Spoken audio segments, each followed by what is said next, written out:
Right then, locking you in, locking, and hello there, you amazing viewers and subscribers, and welcome to a brand new Doctor Who season review. So in this season, I'm going to be talking about Doctor Who season 10 and what I love about these stories, what stories there are, and what I own of season 10. So if you got me on Facebook or Instagram, you probably know, if you watched my stories and some of the posts on videos I put on Facebook, I have been watching Doctor Who season 10 for the last whole week. I started on last Wednesday and I finished it yesterday, so kind of about 6 days.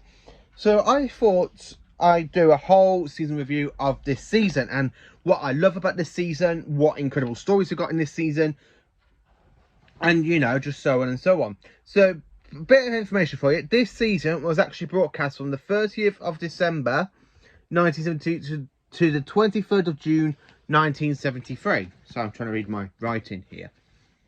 So yeah, this season started off from the 30th of December 1972 to the 23rd of June 1973. So we have a lot of seasons going on. We have basically have like a whole 6 months. Hang on. January, February, March, April, May, June. Yeah, 7 months of Doctor Who season 10 going out during episodes and episodes and episodes. So I thought I'd show you some of the stuff I own of the season. I'm going to put them along the top if I can. So I'm going to start off with some of the stuff I have been collecting a lot early from. So of course I'm going to show you me figures I've got. So for the very first story we have from season 10 is of course the Three Doctors, and here are my figures of the Three Doctors story. So we've got William Hartnell, Charlton and John Pertwee from the season 10 story, along with Omega. Now I haven't got the other Three Doctors figure set, you know, with the Brigadier, Joe Grant, and the Jail Guard that we see in that story, that Invade Unit. So I haven't really got them, so I'm going to pop these just up here so you can see. So let's put Omega, Pertwee next to him, the first Doctor, and then the second Doctor. So also for figures for season 10, I own the Carnival of Monsters third Doctor and a hand puppet figurine of the Jurassic. I love the hand puppet Jurassic. I mean, you could just literally pop him out of the camera and just go. See how cool is that? I absolutely love that. So that's what I got for Carnival of Monsters figure. So put the Jurassic somewhere. I can't fit him in, so I have to fit him in that gap. There, Jurassic goes there. Third Doctor. Also for season 10, I've got Roger Delgado, okay, the Master from Frontier in Space, the Dalek Supreme from Frontier in Space. No, the Chief Dalek. Do you need to get a Dalek Supreme? And of course, a normal Dalek from Planet of the Daleks. So before getting to that, so that's what I got on figure for season 10. So also for season 10, I've got 2 Target novelization books, which is Planet of the Daleks and of course The Green Death.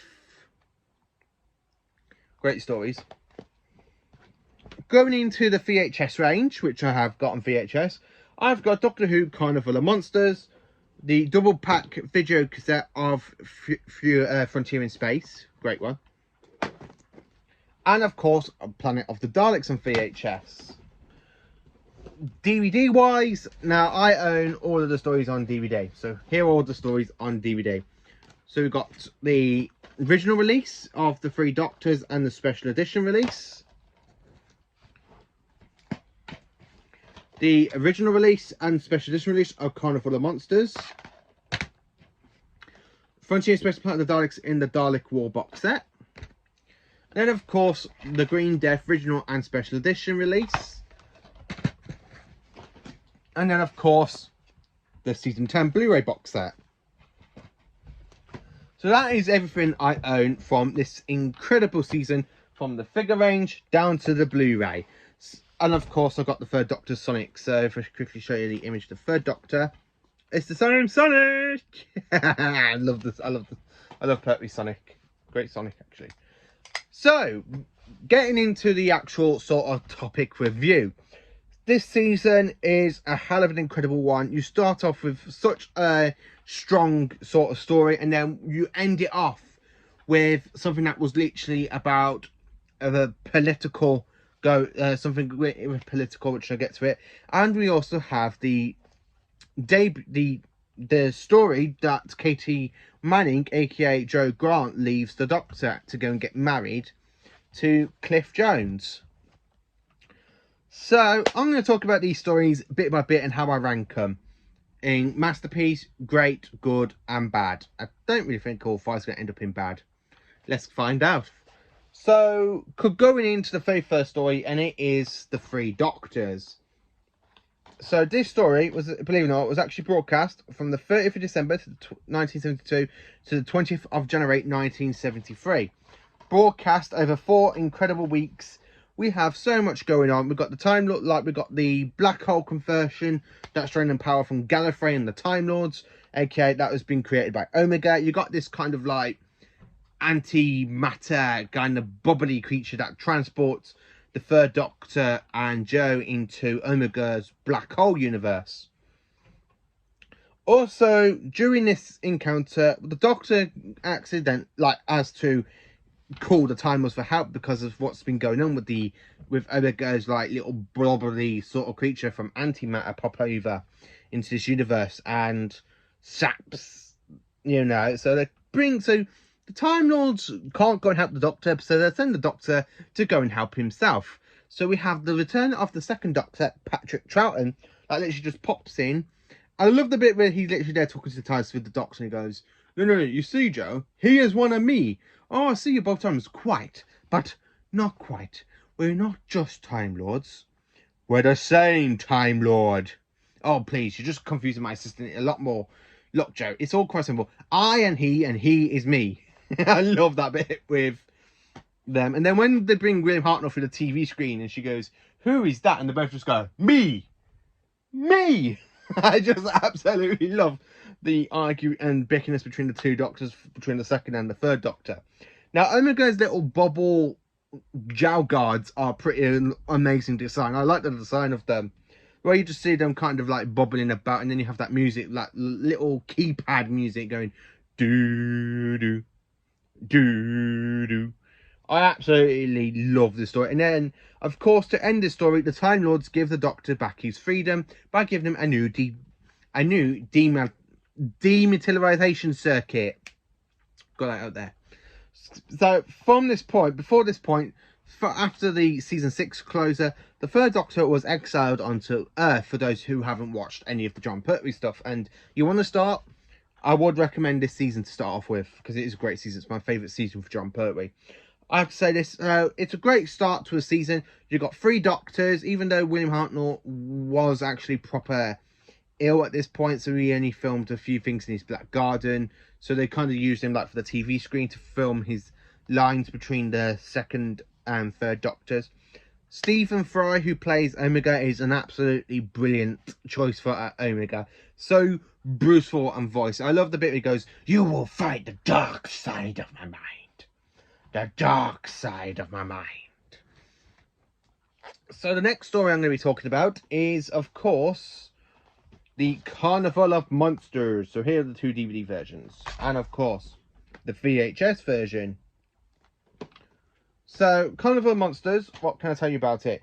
Now, this story was broadcast from the 27th of January to the 17th of February 1973. So, while the Doctor was trying to give the TARDIS a bit of a test flight by trying to get to Metebelis 3 with Joe Grant, something goes wrong. It ends up in a machine that was banned from the Time Lords because of its cruelty to capture, to actually have us like placed in a stew of monsters. Because you got some humans in there, you have the terrible kind of Jurassics behind me, and it's knows I'm talking about it because it's watching me.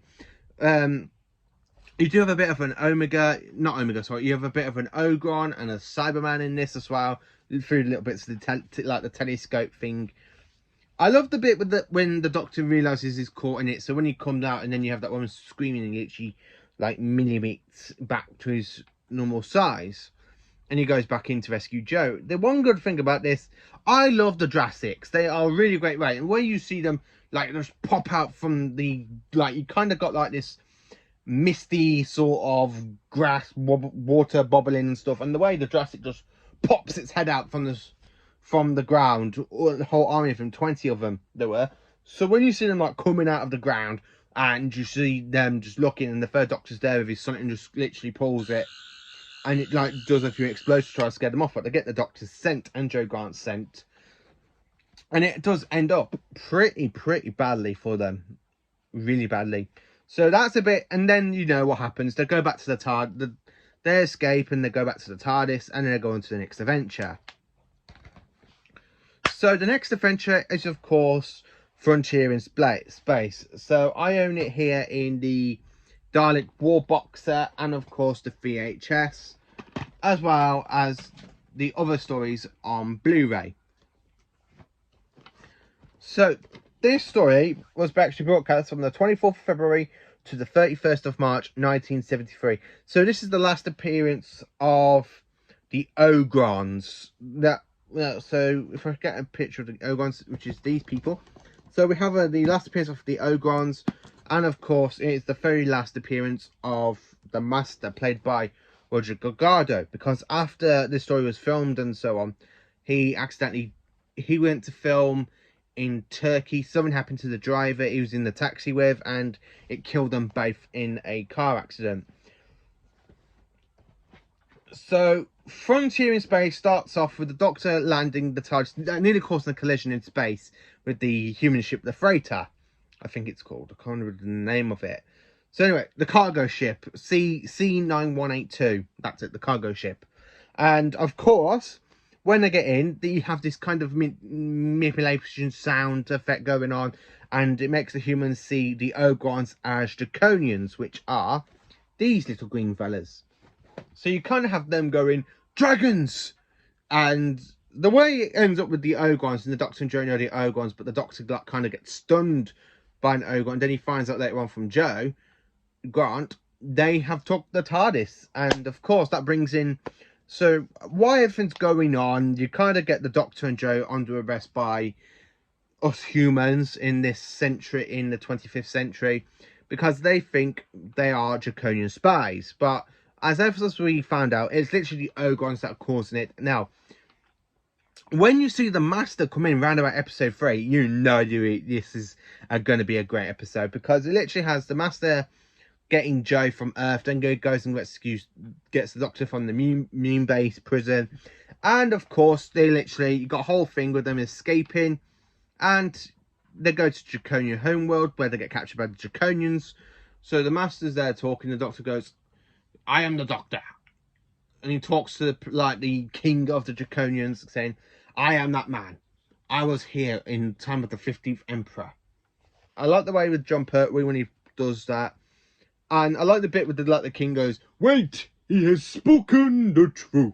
Such a Shakespearean actor. Now, I love the bit where you have the Doctor go back to Earth with the Prince Draconia, and they go and get the resources and the needs to start off an army, go to the Draconian homeworld to go and rescue Joe. And then, of course, you have the Master going, "Hello, Doctor." It goes, "Stand down or we shoot. Unarmed maybe, but not unaccompanied. I brought some old friends to come along to meet you." And then the Daleks just pop out, and he goes, "You don't seem very pleased." And the way Roger Carter does that evil laugh, and then he goes straight into the Dalek, the base with the Master's built up, and he goes to the Daleks, and the Daleks just go, "Doctor, you're in our power, you will be exterminated." "No, not yet. You will obey the Daleks." And then literally the Master talks about their plans and stuff, and the Doctor goes, "Oh, thank you for saving me. Not very shortly. Remember, Doctor, this will be a very short war." So then, of course, when the Doctor's there in the prison with this control box Joe took from the Master, and he uses it, and he literally makes it Dalek going, "Open the gate. Open the gate, or I will exterminate you." And the Ogron looks terrified. So when the Doctor then goes and confronts the Master, and the Master goes, "Go this way, Doctor, you're quite persistent, aren't you?" I love the bit with when the Master shoots and it hits the Doctor in the forehead, and the Doctor falls to his death. So Joe helps him into the TARDIS, and then he literally gets to the TARDIS console, goes, first thing we've got to do is get out of here. Doctor, what are you doing? Telepathic certics. The telepathic certics. Now, the telepathic certics, this is the first time they actually appeared in Doctor Who. You've seen with in the Capaldi one as well. And he goes, sending a message to the Time Lords, and you go, meow. So, Frontier in Space is a really great story. So, coming into the next story, which is Planet of the Daleks. So, you've got it here in Dalek War and on VHS. Now, this story, believe it or not, was actually broadcast back from the 7th of April to the 12th of May, 1973. So we kind of get a whole new lot of Daleks in this. So, as we know, I've got the VHS here. No, sorry, I've got the VHS, the Target Novel book, the Dalek War box set which I showed you, and of course, I've got it here in Doctor Who, The Collection Season 10 Blu-ray. And this is my favourite story of the season. Second favourite story of the season, to be honest with you. I'll tell you a bit why. I absolutely love it because the Daleks are on the planet Spyridon, and you've got the Fowls reintroduction here. And all because the Daleks want the power to become invisibility. So when the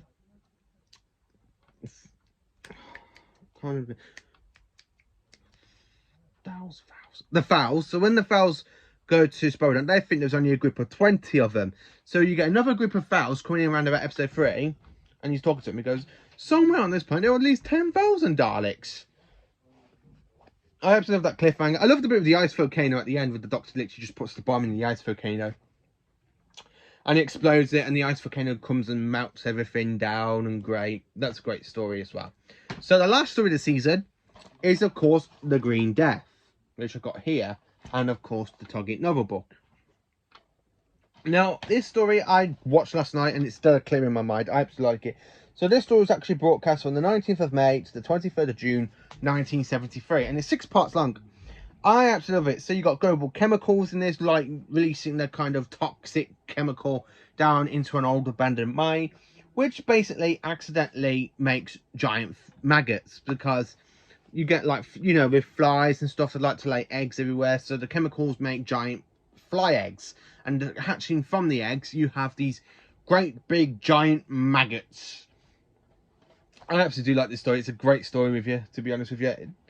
I've always loved this story. It's a great maggot story. It's a great story, to be honest with you. Set in Wales. It's just an absolutely beautiful Doctor Who story, to be honest with you. And this is, of course, Katie Madigan's last appearance as Jo Grant in Doctor Who. She does reprise the role later on in 2010 in the Death of the Doctor in the Sarah Jane Adventures, but that's another point when I get there. So while the Doctor's trying to find a cure to, like, kill the maggots off, it actually come across some fungus against Professor Jones's laboratory. So the Doctor and Sergeant Benton then literally throwing their kind of the parasite thing, the fungus that can kill them. So they're literally feeding. Now you have Sergeant Benton going, come on, get your din-dins. And the Doctor goes, Sergeant Benton. Like that. I love John Pertwee the way he actually said, come and get your din-dins. Sergeant Benton. I absolutely do love this story. And then, of course, when you get to the, like, cliff moment with Jo Grant's departure story with the Doctor, and the Doctor's like, I'm thinking of going, when the Doctor goes, are you sure, Jo? She goes, yes. And he goes, oh my God, we're going to stop off at Cardiff to get married. And she was like, what? The Doctor's like, excuse me, I believe I want you on the telephone. It's such a heartbroken moment for the Doctor, really, because this is where you see it impact the very first time somebody leaves him. You don't really see it with Susan as much, but this is the very first time we actually see it get, like, a massive impact on him. And it leaves Jo the Metabelius crystal that he actually got early on in the story from Metabelius 3, which becomes relevant to the final story of the last season. So a bit more of that when I do the review on season 11. And then, of course, you have that massive bit with Unit, with, like, Brigadier, Captain Yates, Sergeant Benton, celebrating Jo and Cliff Jones's engagement party, really. And the Doctors was there driving off in the sunset in Bessie. And that really is the closure to this season. So that's a bit of stories about this season, and that's a bit of a review about this season as well. So for me to say this season is an incredible season. John Pertwee is amazing as the Third Doctor, absolutely amazing. He gives it his all blowout in this. He has a massive battle with the Master for one last time in this. You've got the Daleks return. You have the very first multi-Doctor story, and of course you have two great stories in there, such like the Green Death and Carnival of Monsters. I do like that one. So ranking these stories into masterpiece, great, good, bad, I have to say this, for the very first story, which is the Three Doctors, I have put this in masterpiece because it is literally a masterpiece. Without this story, there wouldn't be no more multi-Doctor stories in Doctor Who. It's just absolutely amazing, that bit is. Carnival of Monsters, I have put into good. It's not the best story of the season, but I still pretty much enjoy that season, that story, so it's good. Great, I have put Frontier in Space. I just love Frontier in Space. It is absolutely a blast. Frontier in Space is a really great kind of like space opera and stuff, and then it leads into something else when you get to the next story. So Planet of the Daleks, I have put that into great as well, because it's not the masterpiece, but it's a great little box set. It's a great little two-part story going on, really. So basically, it's like 12 parts long. If you combine Frontier in Space with episodes 1 to 6, and then Planet of the Daleks 1 to 6, it's like a whole 12-part story being told between the two separate stories. So it's really kind of a like great epic one. And then of course you have the Green Death, which is a masterpiece. I really do like this. I like Stephen, who is I think he's a bit of a dick at some points, but he's still mainly okay. The giant computer, which goes, I am the boss, I am the computer. I absolutely love the voice of the boss. I need to work out who that was, because I can't remember at the moment. So that's how I rank this season. This season is an incredible season. So would I recommend season 10 to a new person to get into Doctor Who? Well, yes, I would. Yes, I would, because one, you have so much fun going in this season. You have the very first multi-Doctor story. You have the kind of space opera sort of story in Frontier in Space. Carnival of Monsters is a great way, especially for the Jurassics, and it's their only appearance. Planet of the Daleks, again, it's a great story. I absolutely like that one. And the Green Death is just a great, amazing story. I mean, the giant maggots and stuff. It's not a great big alien invasion. This is what global chemicals have done to our environment by dumping their chemicals down their own mine, making giant maggots come around and attacking people. It's just a great season. So this is my review on Doctor Who season 10. Is it a great season? Yes, it is. Is this one of my all-time favourite seasons for the Third Doctor? This is, honestly, after saying this is my all-time favourite season from the Third Doctor's run, because I absolutely love the season. There's only 2 seasons I don't really quite enjoy, but they have got some good stories in them, which is season 9 and 11. So season 10 is my all-time favourite, followed by season 7, and then of course season 8. So join me tomorrow for another Doctor Who video, another Doctor Who related content video. So let me know in the comments what you think of Doctor Who season 10. Do you enjoy season 10? Is it one of your favourite seasons? Is it one of your least favourite seasons? Let me know in the comments. And what do you think of the stories, the 5 great stories that are in this season? Thank you for watching, and have a great day. And goodbye.